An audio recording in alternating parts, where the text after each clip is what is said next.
Hi guys, Dave in Texas here, and what you see right in front of you right now, a bunch of junk, an old junky table. I'm actually putting stuff up in my new racks I bought. As you can see, once I get those up in those racks, I should not have that problem any longer. There's a lot of stuff on my workbench. So, I'm working on a friend's microphone, and the first thing I noticed when I looked at it, inside the cone itself, the mic head itself was touching the guard, and this is magnetic, so you can't have that. I thought basically maybe the spit guard had been removed or fell off inside the mic's handle itself, but no, it had rotted totally away. Here's pieces of it right here. It just crumbled. So I've got to replace that. Now the reason the mic wasn't working was, number one, it was magnetically touching the side of this housing. And second of all, as you can see, some idiot just basically glued this, taped this on with electrical tape on the contact. You follow me? And it just fell off, you know. As well as this other ground wire, this contact wire fell off. The green one you see there, a little tiny thing. Very slender, very slim. Now what I'm trying to do is get the whole works out by loosening these screws up and get the thing to come apart and come up to me so I can replace those wires, or at least lengthen them properly, so I can make the proper contacts and solder them back where they belong. Okie dokie. Now this is going to take my hands in front of everything, so basically I'm just going to shoot parts and bits of this video so you can see what I'm doing as it goes along. So hang in there, guys. Alright, well, I found out, guys, that somebody just basically soldered these wires to the outside post on this mic instead of opening up the holes again. Is what I did, and I forgot to put the camera on. Anyway, I took this little heat sink and I put that on each leg of the microphone on the inside on it, and hooked it up just like that so that no heat would travel beyond what I'm doing.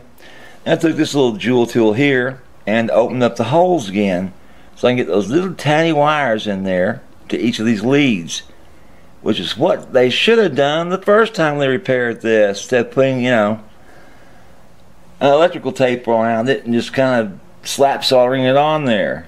They did a very poor job, guys. So next thing to do is to tin these wires and get them thin enough to go through these little tiny holes again. Make sure not any blobs of solder on there. And again, my hands are going to be in the way, so you won't be able to see a darn thing. But once I get these tinned up, I'll put them through the holes. I think I can show you that when I put them in. But on the wires, I actually put this heat shrink on the wires before I attach them to the holes, so that once I'm finished, I can just slide the sleeve right over like this and keep these from being pulled loose again. You follow me? Then put it all back together. But in the meantime, I gotta wait for the foam, which the owner's bringing foam back. Roger is, because the foam on this microphone just completely disintegrated. You can see some of it in there, parts of it. Gotta clean that all out. You see that? You can see on camera or not. See like goo in there? That's the old pad for this. That's got to come out, obviously. And get that crud out of there. But it has to have foam in there to keep the magnet on the microphone from just snapping right to the side of this housing and causing it not to work. That's what's left of the foam right there. There used to be a black foam that covered the microphone. Like I said, if you don't have that, what's going to happen, what I'm doing is picking the stuff out right now. What's going to happen is the mic itself is just going to bounce up against the side of this wire cage and not work again. Well, there's a lot of stuff in there still. See all that crud coming out of there? Wow. Anyway, I think we can breathe life back into this microphone and save the guy about 200 bucks. If everything else is working properly, it's not grounded itself out, of the magnet's not gone bad in it from being there for 20 years in a case. sitting inside this, sitting inside this wire cage, stuck to it. That's never good. So if you see these old microphones like this, those Shure mics, if you get them cheap enough, then maybe just one wire or two wires would come loose. You go in there and just put them back together again and have a good mic.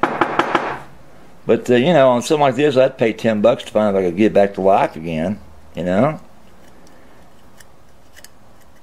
Because these sell cheap when they're broken. Most people don't want to mess with them. No, I want to fix that. Get a new one. Yeah, it's $200 out of their pocket. What do they care? That's why people bring me all these wild fixes. Because some of them you can, some you can't. And I don't know about this one. Maybe I'll save it. We're going to try. And once this is all cleaned out, we put the new foam in there he's bringing. Of course, that new foam has got to be porous enough for the sound to get past. It can't be real thick as far as the density of the foam. Just some kind of foam, just keep it from touching this wire cage. Okay? Makes sense? I think we got most of that out of there now, so that's nice and clean again. Yeah. Don't want that crud getting back in there again. Now, once it gets back here, we'll put this all together, and I'll take it inside on my board, test it, see if it's working, and give it back to him when it's finished. So hang in there, guys. Well, we got it all back together again, except for the padding. Still waiting for Roger to show up with it.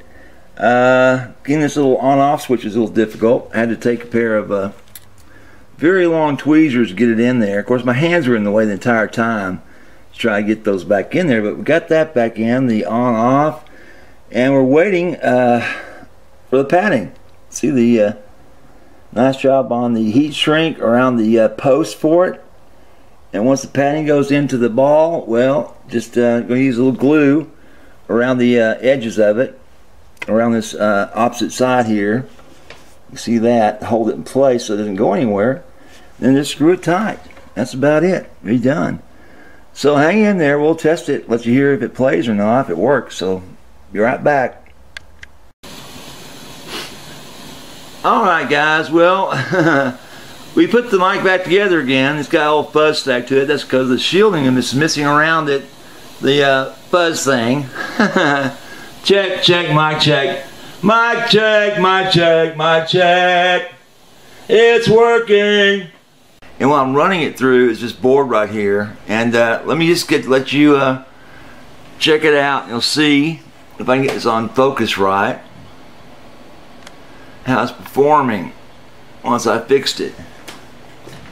Check, check, mic check, check, check, mic check, check, check, check, check, check, mic check.